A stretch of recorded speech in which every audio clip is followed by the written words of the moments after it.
Class, in last video, we have discussed the fifth chapter completely, and we have also discussed some of the parts of molecular basis of inheritance in classes. But some of students were absent, so that's why we are going to complete again the all the remaining topics of molecular basis of inheritance. Okay, so molecular basis of inheritance इस chapter is totally based on the following points. ये जो chapter है आपका वो सबसे important, अगर हम points की बात करते हैं तो ये सबसे इंपॉर्टेंट हमारा DNA, search of genetic material, और इसके बाद आरएनए और replication, transcription. These are the most important factors which generally comes in the board exams. ठीक है, एमपी बोर्ड में most of the times replication, transcription, genetic code और translation, these are the very important topic, and why these topics play a very important role. After that, we will discuss the regulation of gene expression, how the genes are generally expressed, their own terms, and we will also discuss the human genome project. And after that, DNA fingerprinting. It is a special sequence which is used to identify the different types of culprits. Okay, so one by one we are going to discuss the exact functions of DNA.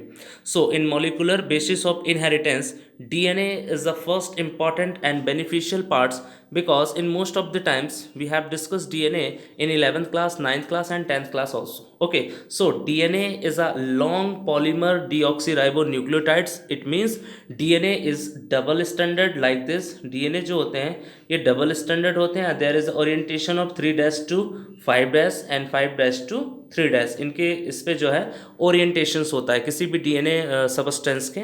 और generally इनमें जो है nucleus, यानी जो हम सबसे important part देखते हैं न्यूक्लियस. न्यूक्लियस के अंदर फिर बहुत सारे क्रोमोसोम्स, क्रोमोसोम्स के पास फिर डीएनए, फिर जीन्स, और भी जो बहुत सारे बेसिक कैरेक्टर्स होते हैं. सो डीएनए का खुद का एक बहुत बड़ा रोल प्ले होता है रिप्लिकेशंस में, because DNA provides its own copy and that is called DNA replication. ठीक है, डीएनए रिप्लिकेशन भी एक ऐसा ही प्रोसेस होता है. But mostly coming to the next important point, DNA is made up of double standard structures. DNA जो है double standard structures होते हैं, double helical. And first of all it is proposed by Watson and Crick. दो scientist थे, Watson और क्रिक नाम के दो साइंटिस्टों ने इसको सबसे पहले डीएनए को प्रपोज किया था. ठीक है, so these are the very important topic. So we are going to discuss one by one, because most of the times the DNA portions may be asked in the board exams, and most of the times in this chapter the questions may be arises that what is the difference between DNA and RNA. So you all have to be prepared. So next we are going to discuss that structure of polynucleotide chains. It means that DNA has two types of, generally अगर हम base pair की बात करते हैं तो एक purines होता है और एक प्रिमिडिन्स होता है. अगर प्यूरिन्स की बात करते हैं तो उसमें एडेनिन और ग्वानिन होते हैं. ठीक है, और अगर हम प्रिमिडिन्स की बात करते हैं तो इनमें साइटोसिन्स, यूरासिल और थाइमिन होता है. जैसा कि आप लोग देख पा रहे होंगे, दीज आर दी प्रिमिडिन्स. ये प्रिमिडिन्स है, इनके जो बेस पेयर है cytosines, uracils and thymine. Mostly this word is denoted as cut, CUT. C for cytosines, U for uracil, T for thymine. इसमें साइटोसिन, यूरासिल और थाइमिन होते हैं. जबकि अगर हम बात करते हैं प्यूरिन्स बेसिस के, तो प्यूरिन्स बेसिस में जनरली एडेनिन और ग्वानिन होते हैं. ठीक है, अब हम बात करते हैं डीएनए का जो एडजेक्ट स्ट्रक्चर्स होता है. इनमें जो भी स्ट्रक्चर्स होते हैं जो सबसे इंपॉर्टेंट रोल प्ले करते हैं. ठीक है, like this is the double helical of DNA. ये डीएनए का डबल हेलिकल है. ठीक है, अब इनमें जो बेस पेयर होते हैं वो ए का जो पेयर होता है वो टी के साथ होता है, और सी का जो पेयर होता है वो जी के साथ होता है. बट कोइंसिडेंस, ए जो है टी के साथ डबल बॉन्ड बनाते हैं, this bond is called hydrogen bond. और सी जो जी के साथ बॉन्ड बनाते हैं इसे हम ट्रिपल बॉन्ड कहते हैं. ठीक है, इसको ब्रेक करने के लिए हमें ज़्यादा एनर्जी की ज़रूरत पड़ती है. जबकि जो ए और टी के बीच, ये दोनों एक दूसरे के एंटी पैरेलल होते हैं. अगर ए यहाँ होगा तो इसके सामने टी यहाँ होंगे. ठीक है, अगर टी यहाँ है तो इसके सामने ए होगा, और अगर यहाँ C है तो इसके सामने G होगा. So that is the coding sequence of nitrogenous base on the strand of DNA. ये डीएनए के डबल स्टैंडर्ड के ऊपर बेस्ड होते हैं. ठीक है, so don't get confuse, because the 4 types of nitrogen bases are present in the DNA. ठीक है, डीएनए में 4 नाइट्रोजनस बेस होते हैं. ठीक है, इनमें नाइट्रोजनस बेस की हम बात करते हैं. Most of the times students get confuse to identify the exact difference between DNA and RNA. ठीक है, डीएनए और आरएनए में डिफरेंस करना बहुत सारे बच्चों के लिए काफ़ी प्रॉब्लम्स होता है. सो इनमें जो बेस पेयर होते हैं, यूरासिल को छोड़ के डीएनए की बात कर रहे हैं, यूरासिल को छोड़ के साइटोसिन होगा, थाइमीन होगा, ग्वानिन होगा और एडेनिन होगा। These are the nitrogenous bases, इनको हम नाइट्रोजिनस बेसिस कहते हैं। अगर हम आरएनए की बात करते हैं, there is too much difference between RNA में। अगर हम बात करेंगे तो आरएनए का जो सबसे इंपॉर्टेंट फैक्टर होता है उसमें यूरासिल जो होगा ये उनका नाइट्रोजिनस बेस होता है, ठीक है, और साइटोसिन होगा और ये सारी चीज़ें होती हैं, ठीक है, थाइमीन के प्लेस पे सारी चीज़ें होगी, ठीक है। So there is a too much difference between uracil जो है थाइमीन के प्लेस पे प्रेजेंट होता है, ठीक है, आरएनए में।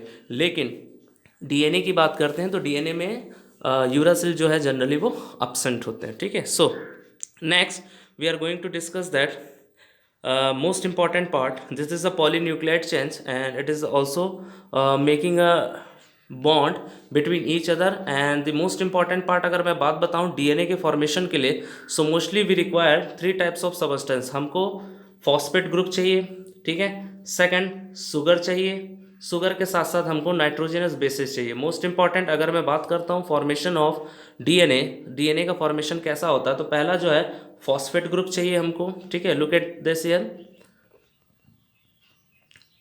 एक तो इसमें फॉस्फेट ग्रुप होता है, ठीक है। अब फॉस्फेट ग्रुप के बारे में बात करते हैं, इसके अलावा इनमें नाइट्रोजनस बेस होते हैं, जैसे ए हो गया, टी हो गया, ठीक है, जी हो गया और सी।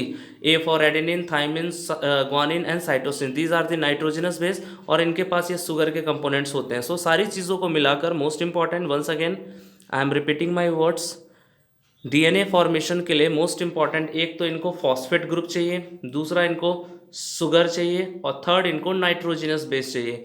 अगर ये तीनों कंपोनेंट्स नहीं हो तो it means DNA is not form, DNA नहीं बन पाएगा। So most important you have to follow all the basic concept, ठीक है। अब हम बात करते हैं जो सबसे इंपॉर्टेंट पार्ट है हमारा 5' और 3' जो हम ओरिएंटेशन के लिए यूज़ करते हैं, ठीक है। अगर हम डीएनए के मॉलिक्यूल्स को बनाते हैं लाइक दिस, तो ये डीएनए के मॉलिक्यूल्स है, लेकिन इनमें 5' यहाँ होगा तो 3' यहाँ होगा, 3' यहाँ होगा तो 5', बिकॉज ये दोनों का ओरिएंटेशन चेंजेस होते हैं, ठीक है। So that's why here most of the time 3' और 5' को मेंशन कर रहा है, ठीक है। और हम इससे पहले देख चुके हैं कि डबल हेलिकल स्ट्रक्चर जो होता है जनरली डीएनए का होता है, and we have also discuss because the black point से उसको हाईलाइट किया जा रहा है, adenine, thymine, guanine and cytosines, and double helical structures are present in DNA. RNA जो होता है वो सिंगल हेलिकल होता है। Most important you have to maintain all the things very carefully. After that double helical DNA के बहुत सारी properties होती है। अगर हम बात करें सो मोस्ट इंपॉर्टेंट प्रॉपर्टीज़ इनकी ये है जो हम पहले से डिस्कस कर चुके हैं कि इसमें शुगर चाहिए, फॉस्फेट चाहिए और इनके पास नाइट्रोजनस बेस की भी ज़रूरत पड़ती है, क्योंकि शुगर और फॉस्फेट इनका सबसे बेसिक और बैकबोन होता है, ठीक है। इस चीज़ का हमेशा ध्यान रखिएगा। एंड इनके बीच में अगर हम बात करें तो हाइड्रोजन बॉन्ड्स होते हैं जो कि इनको आपस में कॉन्जुगेट, आपस में मिक्स करके रखते हैं, ठीक है। बहुत इंपॉर्टेंट, दो अलग अलग बेस पेयर के बीच में ये बॉन्ड्स जो हैं लगते हैं, ठीक है। जैसे आपको यहाँ पे दिख रहा होगा, these are the adjacent double standard polynucleotide chains जो आपको डीएनए फॉर्मेशन में मदद करेगा, but most of the times ये चीज़ें आपको एग्जाम में मेंशन नहीं करना है, ठीक है। So next we are going to discuss some more properties of DNA. अगर आप डीएनए का स्ट्रक्चर्स देखोगे सो काफ़ी इसमें डिटेल से बताया है स्ट्रक्चर्स ऑफ डीएनए। तो अब हम डीएनए की बात करते हैं तो mostly you have to mention everything, because DNA की बात करते हैं तो इनमें बेस पेयर होना बहुत ज़रूरी है। बेस पेयर की बात करते हैं, these are the 4 base pair, adenine, thymine, guanine, cytosines. तो जहाँ जहाँ पे बेस पेयर है आप देख सकते हो, एडेनिन के सामने थाइमिन है, थाइमिन के सामने एडेनिन है, ग्वानिन के सामने साइटोसिन्स है। शुगर जो है एक फॉस्फेट बैकबोन होता है जो कि इनको कॉइल करके आपस में रखते हैं। These are the very important and basic parts, because most of the time this types of questions में भी asked in board exams, how many types of nitrogenous basis are found in the DNA of double helicals, ठीक है। So this is all about the DNA parts. Now the one of the parts is also comes in so many times in board exams. So अगर DNA की बात करते हैं तो DNA से मिलता जुलता ऐसे बहुत सारे पार्ट्स जो है मोस्टली बोर्ड एग्जाम्स में पूछे जाते हैं। The first part is central dogma. What is the meaning of central dogma? हम सेंट्रल डोग्मा से क्या कहते हैं? जनरली डीएनए जो है most of the times DNA replicate own self, that is called replication, ठीक है। अगर मैं इसको समझाऊँ तो डीएनए जो है खुद की कॉपी जो है बना लेते हैं। सो ये डीएनए है, ये खुद की कॉपी यहाँ पे बना ले रहे हैं, that is called the DNA replication. Replication होके डीएनए की खुद की कॉपी बन जा रही है, ठीक है। जैसे हमारा यहाँ पे देखने को मिला, ठीक है, लाइक दिस, ये हमारा डीएनए था, इसमें रिप्लिकेशन हुआ तो डीएनए खुद की कॉपी बना लिया, ठीक है। आफ्टर दैट डीएनए सिंथेसाइज करता है एमआरएनए को, that is process is called transcription. इस प्रोसेस को हम ट्रांसक्रिप्शन कहते हैं। We will discuss in a later in a detailed manner. DNA से जब एमआरएनए बनता है, means it is a form of RNA, because in 11th class we have studied that RNA is generally 3 types. TRNA होते हैं, mRNA होते हैं और rRNA होते हैं, ठीक है।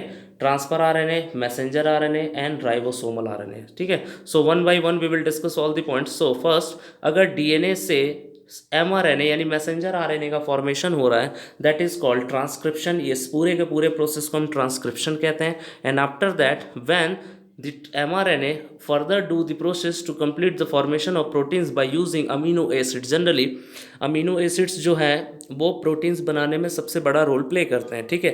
अगर अमीनो एसिड्स हैं like this are the amino acids, ये अमीनो एसिड्स हैं, ठीक है। सो ऐसे बहुत सारे अमीनो एसिड्स जो होते हैं वो प्रोटीन का फॉर्मेशन कहते हैं। But most important, amino acids एक बॉन्ड बनाते हैं आपस में, ये वाला बॉन्ड, इस बॉन्ड का नाम है पेप्टाइड बॉन्ड, ठीक है। मोस्ट इंपॉर्टेंट, इस बॉन्ड का नाम है पेप्टाइड बॉन्ड, ठीक है। लेकिन जब यही बॉन्ड्स काफ़ी ज़्यादा फॉर्म्स में और जोड़ने लगेंगे, अमीनो एसिड्स को और जोड़ने लगते हैं, सो ये सारे जो बॉन्ड्स होते हैं that is called as polypeptide bond, ठीक है। इस बॉन्ड को हम क्या कहते हैं? Polypeptide bond. Most important, and these all the bonds are very important and beneficial, because ये जितने भी होते हैं ये सब के सब आपके प्रोटीन बनाने में काम आते हैं, दैट इज़ कॉल्ड ट्रांसलेशंस, ठीक है। अब हम बात करते हैं एमआरएनए का। तो most of the times the mRNA, जो एमआरएनए होता है, sometimes it also forms the DNA parts. कुछ क्या करते हैं कभी कभार, ट्रांसक्रिप्शन तो हमने देखा कि जब डीएनए आरएनए को एमआरएनए को बनाता है, लेकिन क्या होता है most of the times mRNA self prepare the DNA forms and that is called reverse transcriptase. इस प्रोसेस को हम किस नाम से जानते हैं? Reverse transcriptase. ट्रांसक्रिप्शन का मतलब होता है कि जब डीएनए हमारा आरएनए को बनाता है, ठीक है, दैट इज कॉल्ड ट्रांसक्रिप्शन। लेकिन जब एमआरएनए डीएनए को बताएगा तो, या सॉरी बनाएगा, this is called the reverse transcript, ठीक है। इसको हम रिवर्स ट्रांसक्रिप्शन के नाम से भी जानते हैं। Most important, and the whole the process is called central dogma. इस पूरे के पूरे प्रोसेस को हम सेंट्रल डोग्मा के नाम से जानते हैं। Most of the times this questions में भी arises in board exam, what is the meaning of central dogma? So first you have to mention that central dogma means when DNA forms RNA by transcription process, after that mRNA forms protein by translation process, and sometimes mRNA also forms DNA, and this process is called transcription, reverse transcription, and whole process is governed by central dogma। पूरा का पूरा process हमारा central dogma कहलाता है, okay. So after the completion of that all topic we are going to discuss the packaging of DNA। जो DNA है वो packaging कैसे होते हैं, ठीक है। सो मोस्ट इंपॉर्टेंट, अगर हम बात करें DNA की पैकेजिंग की, तो ये बहुत इंपॉर्टेंट फैक्टर है, क्योंकि DNA की जो पैकेजिंग है which is slightly different from prokaryotes and eukaryotes. अगर हम बात करें तो ये प्रोकैरियोट्स और यूकैरियोट्स में काफ़ी ज़्यादा डिफर होते हैं, ठीक है। क्योंकि प्रोकैरियोट्स का जो जनरली साइटोसोम्स होते हैं, इनमें जो न्यूक्लियस होते हैं और जो डीएनए के जो पार्ट्स होते हैं that is not highly well developed होते हैं। लेकिन अगर हम बात करें यूकैरियोट्स मीन्स मल्टीसेलुलर, इनके जो डीएनए पार्ट्स होते हैं वो काफ़ी ज़्यादा डेवलप्ड पार्ट में होते हैं, ठीक है। सो अगर हम बात करते हैं, this is the portions of DNA. इसमें क्या होता है, जनरली हिस्टोन प्रोटीन्स, लाइसिन और आर्जिनिन नाम की प्रोटीन्स, अमीनो एसिड से प्रोटीन का फॉर्मेशन होता है, and this is called the protein. And इस प्रोटीन का नाम है हिस्टोन प्रोटीन, ठीक है। ये लाइसिन और आर्जिनिन नाम के दो अमीनो एसिड से मिलकर तैयार होते हैं, ठीक है। This is called the histone proteins and these are positively charge. इनकी बातें अगर हम करते हैं तो इनका जो नेचर होता है, दीज आर पॉजिटिव चार्ज। इनके ऊपर कौन सा चार्ज होता है? पॉजिटिव चार्ज होता है। जो सिर्फ ग्रीन कलर का स्ट्रक्चर दिख रहा है मैं उनकी बात कर रहा हूँ। बट मोस्ट इंपॉर्टेंट जो रैप्ड हैं, रैप्ड मतलब जो कॉइल लाइक यानी स्नैक लाइक जो रैप्ड हैं, this are the DNA parts. ये डीएनए पार्ट्स हैं और generally DNA parts carry negative charge, ठीक है। So most important, protein inside the, protein जो होते हैं वो हिस्टोन मॉलिक्यूल्स होते हैं, they carry positive charge, but outside the structure which can covered the whole process, जो इनको कवर करके कॉइलिंग करके रखा है, उसे हम मोस्टली डीएनए के नाम से जानते हैं, और वो जो प्रोसेस होता है वो आपके पूरे के पूरे इस हिस्टोन प्रोटीन को कवर करके रखते हैं, क्योंकि इनके अंदर पॉजिटिव चार्ज होता है और साइड में जो डीएनए के पार्ट्स इनको रैप्ड किए हुए हैं, दीज आर नेगेटिव चार्ज, ये अट्रैक्शन के कारण, ठीक है। So most important, this is called the DNA packaging. ये क्या होते हैं, डबल हेलिकल। अब जनरली बात करते हैं हिस्टोन ऑक्टोमर्स, तो जनरली हिस्टोन ऑक्टोमर्स जो होते हैं वो 5 टाइप्स के होते हैं, ठीक है, H1, HB1, H2A, ठीक है, इस टाइप के होते हैं। तो इनका जो अरेंजमेंट होता है, इनका अरेंजमेंट जनरली इस पैटर्न पे होता है 1 2 3 4, ठीक है। लेकिन अगर इनको 3D फॉर्म में देखा जाए तो इनके पीछे से भी और भी ऐसे ऑर्गन्स दिखाई देते हैं, जैसे ये एक बना हुआ है, ऐसे इनके और भी 8 पार्ट्स साइड व्यू से देखने को मिलते हैं। सो ये जो प्रोटीन, हिस्टोन प्रोटीन जो हमको 1 दिखाई दे रहा है, इनके पीछे और भी प्रोटीन्स ऐसे हैं जिनको 3D मोशन में देखा जाए रोटेट करके, कि हमको और भी प्रोटीन्स देखने को मिले। और ये करीबन 8 प्रोटीन के मॉलिक्यूल्स हमें दिखाई देते हैं इस हिस्टोन प्रोटीन के, इसलिए हम इसे ऑक्टामर के नाम से जानते हैं। ऑक्टा मतलब होता है 8, ठीक है, और histone octamer means histone protein के जो मॉलिक्यूल्स होते हैं। So once again I am telling you, जो हिस्टोन मॉलिक्यूल्स होते हैं वो इनकी जो पैकेजिंग होती है वो जनरली 8 के फॉर्म्स में होते हैं, ठीक है, ये जो स्ट्रक्चर्स होता है। लेकिन साइड व्यू से इनके और भी स्ट्रक्चर्स देखने को मिलते हैं, जो कि करीबन 8 मॉलिक्यूल्स हमें हिस्टोन प्रोटीन्स के दिखाई देते हैं। That is called generally histone octamer, जिसको हम ऑक्टामर के नाम से जानते हैं। And it is carried in nucleosome, और ये जो पैकेजिंग होती है वो न्यूक्लियोसोम के अंदर होती है। And we know very well what is the meaning of nucleus and what is the meaning of nucleosome. और यहाँ पे डीएनए का चार्ज भी शो किया है, DNA being a negatively charge, ठीक है। और हिस्टोन्स क्या होते हैं, the positively charge particles which are found in nucleosomes are called histone proteins, and generally they are the takes place in the formation of lysine and arginine. जो मैंने बताया, lysines और आर्जिनिन के जो रेसिड्यूज होते हैं, जो रिमेनिंग पोर्शंस होते हैं, जो कि इस पूरे प्रोटीन को बनाते हैं। और हिस्टोन ऑक्टोमर भी मैंने आपको बताया कि why this proteins are called histone octamers, हम उन्हें क्यों कहते हैं। Chromatin, we know that chromatin is the thread like structures which are found inside the chromosomes are called chromatin. Chromatin हम पहले भी देख चुके हैं कि जो डीएनए के स्ट्रक्चर्स होते हैं जो थ्रेड लाइक होते हैं, क्रोमेटिन मतलब थ्रेड लाइक, जो कि स्टैंड होते हैं और कलर्ड होते हैं। क्रोमा मीन्स कलर एंड सोम्स मतलब थ्रेड, उनकी जो बॉडी होती है वो थ्रेड जैसी होती है, that's why they called is chromatin, इसलिए हम उसे क्रोमेटिन थ्रेड के नाम से जानते हैं, ठीक है। इसके अलावा कुछ मोस्ट इम्पॉर्टेंट अगर हम बात करें तो इसमें सबसे इम्पॉर्टेंट चीज़ें ये देखने को मिलती है कि इनमें एक non histone chromosomal NHC protein होता है। In a typical nucleus some regions of chromatins are loosely packed, कुछ ऐसे क्रोमोसोम्स जो होते हैं यानी क्रोमेटिन जो होते हैं वो लूजली पैक्ड होते हैं, एंड स्ट्रेंथ लाइट, बहुत ही लाइट हल्के वेट के होते हैं, are refer to euchromatin, उसको हम यू क्रोमेटिन कहते हैं। और कुछ ऐसे ऑर्गेनिज्म होते हैं जिसमें क्रोमेटिन थ्रेड जो होते हैं वो डेंसली पैक्ड होते हैं, डेंसली मतलब काफ़ी घने गुच्छेदार, ठीक है। जिसमें डेंसली पैक्ड होंगे, these strands are called as heterochromatin. और जनरली ये जो होते हैं ये डार्क होते हैं, बहुत घने होते हैं, डार्क कलर्ड होते हैं, और ये लाइट कलर्ड होते हैं, ठीक है। So euchromatin is said to be a most important transcriptionally active chromatin, whereas heterochromatin is a inactive. जो हेट्रोक्रोमेटिन होता है वो जनरली आपके इनएक्टिव फॉर्म में होता है, ठीक है। इसके बाद हम जो सबसे इम्पॉर्टेंट पार्ट देखने जा रहे हैं, जो कि most of the times exams में पूछे जाते हैं, ठीक है। इसमें ट्रांसफॉर्मिंग प्रिंसिपल की बात करते हैं, जिसमें ग्रिफिथ एक्सपेरिमेंट आता है which we have discuss in class 11th। इसके बाद हमने डिस्कस किया था biochemical characteristics of transforming friction में ओस्टवाल and MacLeod theory we have discuss in classes, okay. And इसके बाद मेसेल्सन और स्टाल नाम के 2 साइंटिस्ट आए थे, उन्होंने भी अपना एक्सपेरिमेंट दिया था। हर्से और चेज ने भी बताया था। एंड फर्दर हर्से और चेज का जो एक्सपेरिमेंट है वो सबसे ज़्यादा एग्जाम्स में वैल्यूएबल है। most of the times these types of experiments can be asked in board exams, so you all have to be ready for this.